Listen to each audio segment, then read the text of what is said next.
Séance du jour aujourd'hui, 19.3. Voici donc mes conseils. Pour rappel, le 19.3 est donc un fort time de 61 mètres de overhead walking lunges, donc des fentes avec un haltère au-dessus de la tête, à 22,5 kg pour les hommes et 15 kg pour les femmes. 50 box step up, donc c'est comme des fentes, on va monter sur la box, même charge. 50 strict handstand push-up et 61 mètres de handstand walk. On a donc, si on découpe un petit peu le circuit, une première partie sur les fentes et les box step up qui sont directement, vu que c'est des charges légères, plutôt cardio. On part sur de la musculation sur les strict handstand push-up et après la marche sur les mains sera une partie technique sous fatigue.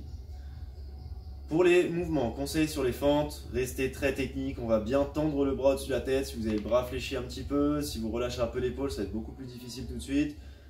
Donc soyez très technique là-dessus, on va bien toucher le sol avec le genou arrière.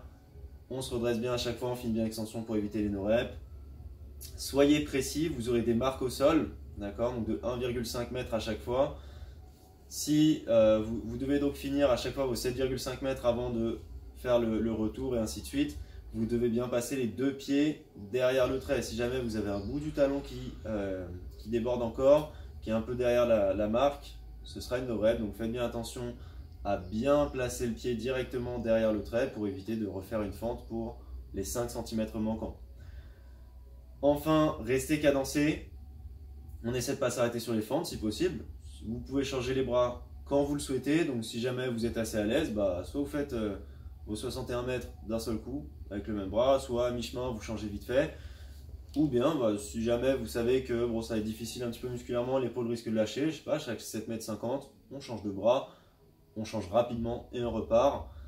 La technique, le fait de rester bien droit, bien tendu au niveau du bras va vous permettre de mieux respirer et du coup de pouvoir tenir l'effort avec le moins de pause possible. Même principe sur les box step up, restez cadencé, c'est un mouvement cardio, théoriquement on ne devrait pas s'arrêter, à moins que ce soit un petit peu lourd. Si jamais la charge est suffisamment légère pour vous, allez-y non-stop. C'est une série de 50, c'est pas 5 séries de 10, c'est pas 20, 20 et 10, etc. C'est une grosse série à faire en une fois. À vous de respirer de façon, on va dire respirer régulièrement. Vous montez sur la box, on tend, on prend une respiration, on descend, on remonte, on prend une respiration, et ainsi de suite.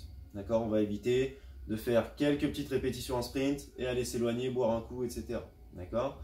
Sur les handstand push-up, attention à la congestion. L'idée, c'est un effort typiquement, donc c'est clairement musculaire. Ce qui va vous bloquer là-dessus, c'est pas le cardio, c'est pas peut-être la technique, mais principalement c'est la force des épaules et la résistance musculaire surtout.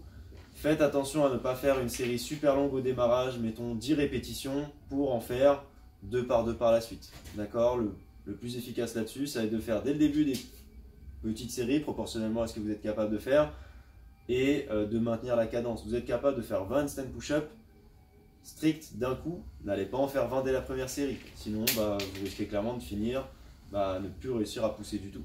D'accord? Enfin, sur les handstand walk, j'ai mis, tu sais le faire ou pas, il faut avoir fait ses devoirs, j'espère que vous savez tous marcher sur les mains déjà. Si ce n'est pas le cas, bossez bien la technique avant le circuit. Après, il y a la fatigue qui va compliquer un petit peu la chose. Là, malheureusement, la technique, en termes de conseils, c'est assez compliqué.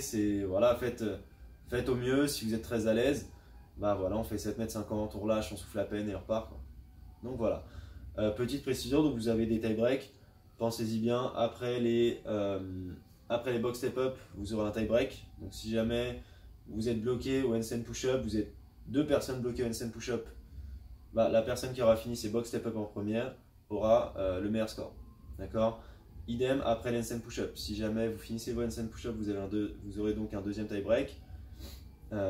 Si vous êtes bloqué au handstand walk, même principe. D'accord? Donc pensez-y bien. C'est bon on est bon pour aujourd'hui pour les conseils stratégiques du 19.3.